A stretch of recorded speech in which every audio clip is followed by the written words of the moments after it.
Assalamualaikum warahmatullahi wabarakatuh. Perkenalkan, kami dari kelompok 6 yang beranggotakan Nurul Hasanah, Abdul Hafiz Ansari, Rabiatul, Rama Faranada, dan Muhammad Wahyu Maulana Supit. Nah, pada topik kali ini tentang penilaian dan evaluasi dalam UBD, kami akan membahas tentang kemampuan pengetahuan diri. Yang pertama adalah penilaian dan evaluasi. Menurut Hamid dalam LUSI 2015, asesmen atau penilaian adalah suatu kegiatan pengukuran, kuantifikasi, dan penetapan mutu pengetahuan siswa secara menyeluruh. Tyler dalam Arikunto 2016 mengatakan bahwa mendefinisikan evaluasi pembelajaran itu merupakan sebuah proses pengumpulan data untuk menemukan sejauh mana, dalam hal apa, dan bagian mana tujuan pendidikan sudah tercapai. Kemudian, kalau rubrik adalah salah satu asesmen alternatif yang dapat digunakan untuk mengukur dan menilai secara komprehensif dengan bentuk paduan penilaian dan evaluasi yang konsisten dan dapat dipertanggungjawabkan. Yang pertama ada aspek sadar diri.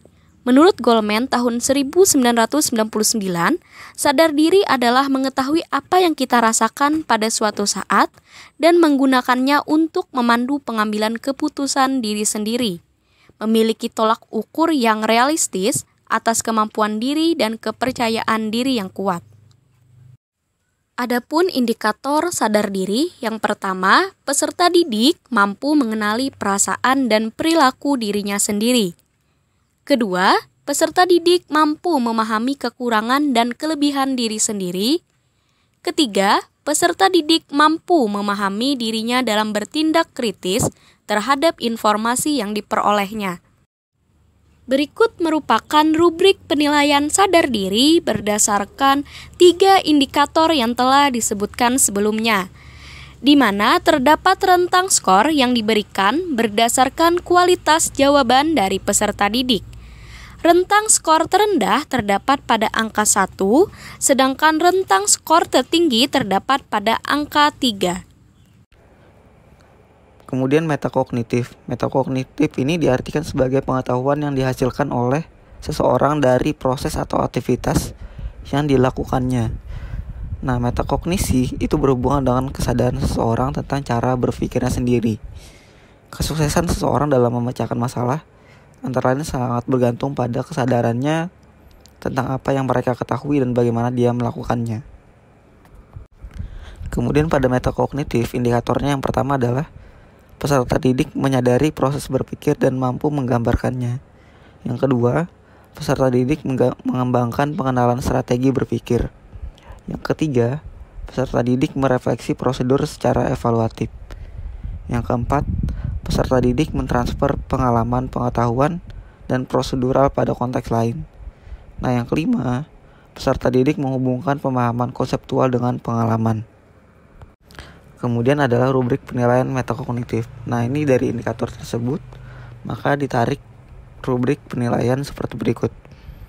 Nah, yang pertama ini ada rubrik dengan skor 3, peserta didik akan mampu menyadari proses berpikir dan mampu menggambarkan dalam pembelajaran. Nah, pada skor 2, peserta didik kurang mampu menyadari proses berpikir dan kurang mampu menggambarkan dalam pembelajaran. Pada skor 1, peserta didik tidak mampu menyadari proses berpikir dan tidak mampu menggambarkan dalam pembelajaran. Nah, kemudian yang kedua, peserta didik mengembangkan pengenalan strategi berpikir yang berdasarkan kesadaran diri untuk pembelajaran. Nah, itu adalah skor 3. Kemudian yang skor 2, peserta didik kurang mampu mengembangkan pengenalan strategi berpikir yang berdasarkan kesadaran diri untuk pembelajaran. Nah, kemudian skor 1, peserta didik tidak mampu mengembangkan pengenalan strategi berpikir yang berdasarkan diri untuk pembelajaran. Kemudian indikator ketiga, pada skor 3, peserta didik mampu merefleksi prosedur pembelajaran secara evaluatif dengan kesadaran diri. Skor 2, peserta didik kurang mampu merefleksi prosedur pembelajaran secara evaluatif dengan kesadaran diri.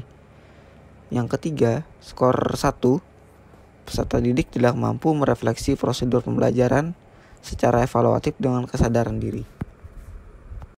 Kemudian pada indikator keempat, Dengan skor 3, peserta didik mampu mentransfer pengalaman, pengetahuan, dan prosedural pada konteks lain.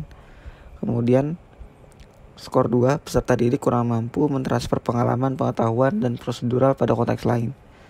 Yang skor 1, peserta didik tidak mampu mentransfer pengalaman, pengetahuan, dan prosedural pada konteks lain.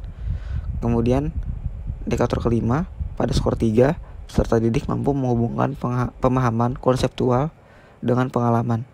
Skor 2, peserta didik kurang mampu menghubungkan pemahaman konseptual dengan pengalaman. Skor 1, peserta didik tidak mampu menghubungkan pemahaman konseptual dengan pengalaman. Selanjutnya adalah aspek penyesuaian diri. Menurut Snyder, tahun 1964, penyesuaian diri sendiri merupakan kesatuan fisik dan psikis individu untuk mengatasi segala tuntutan, baik berasal dari dalam maupun berasal dari luar individu. Berikutnya adalah indikator penyesuaian diri. Yang pertama ada peserta didik dapat menyesuaikan kemampuan awal yang dimilikinya terhadap materi yang akan dipelajari.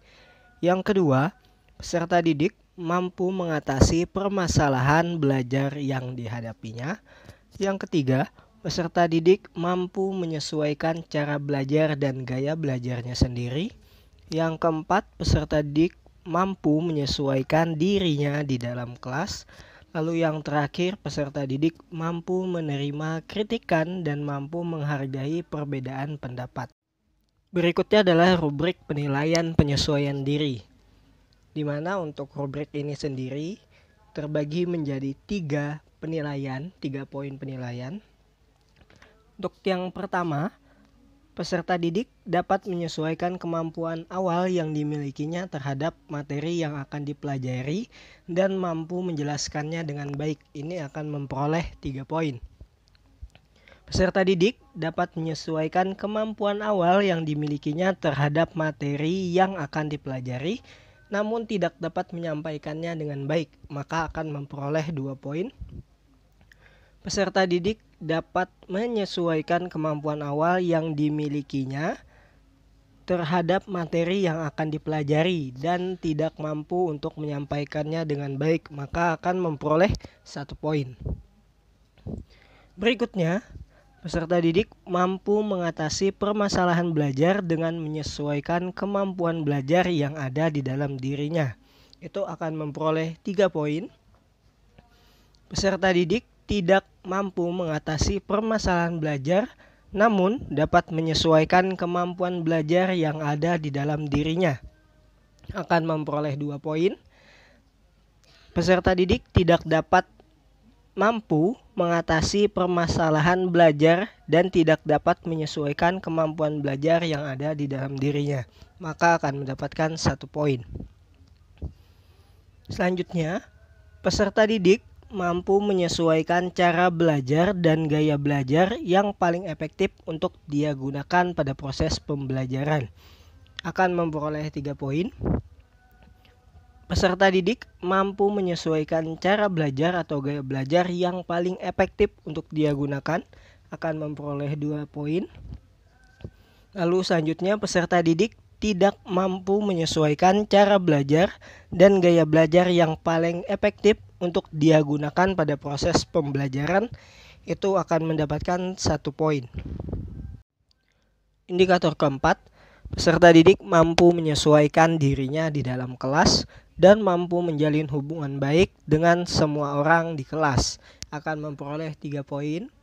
Peserta didik mampu menyesuaikan dirinya di dalam kelas atau mampu menjalin hubungan baik dengan beberapa orang di kelas. Selanjutnya, peserta didik tidak mampu menyesuaikan dirinya di dalam kelas dan tidak mampu menjalin hubungan baik dengan sesama orang di dalam kelas, maka akan memperoleh 1 poin. Indikator kelima, peserta didik mampu menerima kritikan dan mampu menghargai perbedaan pendapat dengan orang lain. Akan memperoleh 3 poin.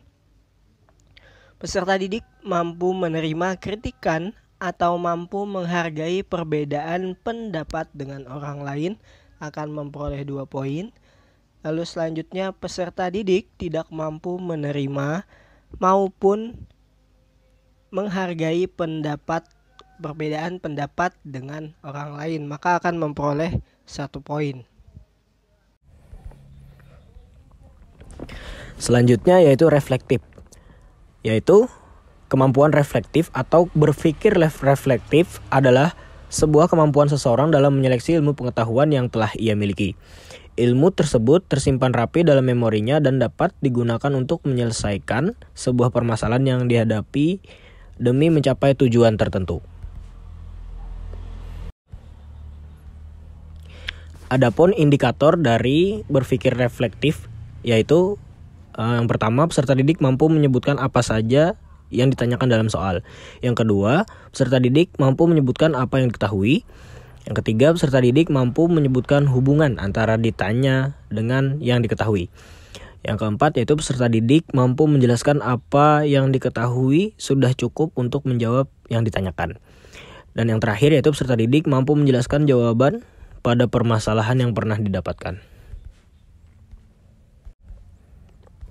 Selanjutnya adalah rubrik dari kemampuan reflektif. Dari aspek reflektif, peserta didik itu akan memperoleh nilai 3 jika dia mampu menyebutkan apa saja yang ditanyakan dalam soal. Itu salah satu contohnya, yaitu dia akan mendapatkan nilai 2 atau poin 2 jika peserta didik kurang mampu menyebutkan apa saja yang ditanyakan dalam soal. Dan peserta didik juga akan mendapatkan nilai 1 apabila dia itu tidak mampu menyebutkan apa saja yang ditanyakan dalam soal. Kenapa saya tetap memberikan dia nilai 1 walaupun dia tidak dapat menyebutkan? Karena dia itu sudah berusaha juga seperti itu. Dan seterusnya sesuai dengan indikator dari aspek reflektif. Terima kasih. Bijak adalah suatu cerminan sikap dan perilaku seseorang terhadap sesuatu yang ia lihat berdasarkan apa yang ada di pikirannya secara tepat dalam situasi dan kondisi seperti apapun dan bersifat objektif, serta mampu mengambil makna atau pelajaran penting dari apa yang dilakukannya. Indikator bijak yang pertama, peserta didik mampu berpikir sebelum bertindak dalam merencanakan sesuatu. Kedua, peserta didik dapat menerima pendapat dari semua sisi. Yang ketiga, peserta didik bertanggung jawab dalam mengambil keputusan.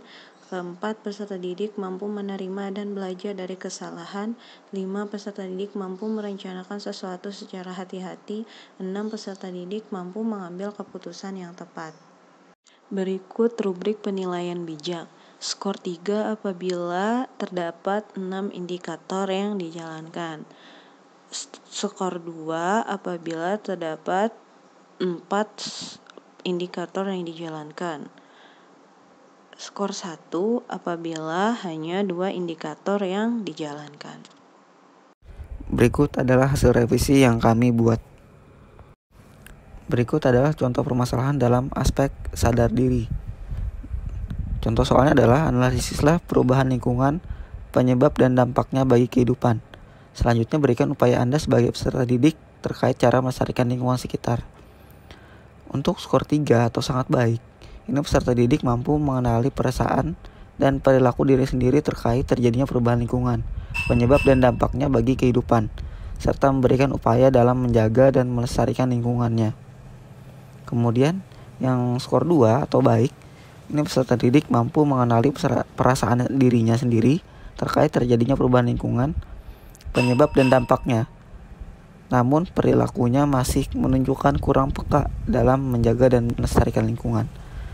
Nah, pada skor 1 atau kurang baik, peserta didik belum mampu mengenali perasaan dan perilaku diri sendiri terkait terjadinya perubahan lingkungan, penyebab dan dampaknya bagi kehidupan, serta tidak ada peran dan kontribusinya dalam menjaga dan melestarikan lingkungannya. Kemudian ini adalah contoh dari soal pada ranah metakognitif. Soalnya adalah hubungkanlah konsep interaksi makhluk hidup dalam hal simbiosis mutualisme, komensalisme, dan parasitisme yang telah dipelajari dengan pengamatan secara langsung yang telah dilakukan peserta didik di lingkungan sekitar sekolah. Peserta didik dapat menganalisis simbiosis yang terjadi pada makhluk hidup di lingkungan sekitarnya. Nah, pada rubriknya adalah yang dengan skor 3 atau sangat baik, siswa mampu memberikan 3 contoh dari hasil pengamatan di lingkungan sekitar sekolah terhadap 3 simbiosis, mutualisme, komensalisme, dan parasitisme. Kemudian pada skor 2 atau baik, siswa mampu memberikan 2 contoh dari hasil pengamatan di lingkungan sekitar sekolah terhadap 3 simbiosis tadi. Kemudian pada skor 1, siswa mampu memberikan 1 contoh dari hasil pengamatan di lingkungan sekitar sekolah terhadap 3 simbiosis tadi. Untuk aspek bijak, contohnya adalah berdasarkan pengamatan kasus pencemaran sungai di Banjarmasin, buatlah 3 solusi nyata yang dapat Anda terapkan untuk mengurangi kasus pencemaran sungai di Banjarmasin. Untuk skor 3, peserta didik mampu memberikan 3 solusi nyata yang dapat mereka terapkan untuk mencegah pencemaran sungai di Banjarmasin. Untuk dapat skor 2, peserta didik mampu memberikan 2 solusi nyata yang dapat mereka terapkan untuk mencegah pencemaran sungai di Banjarmasin. Untuk skor 1, peserta didik mampu memberikan 1 solusi nyata yang dapat mereka terapkan untuk mencegah pencemaran sungai di Banjarmasin. Sekian yang dapat kami sampaikan. Salah hilap mohon maaf. Kami akhiri. Wassalamualaikum warahmatullahi wabarakatuh.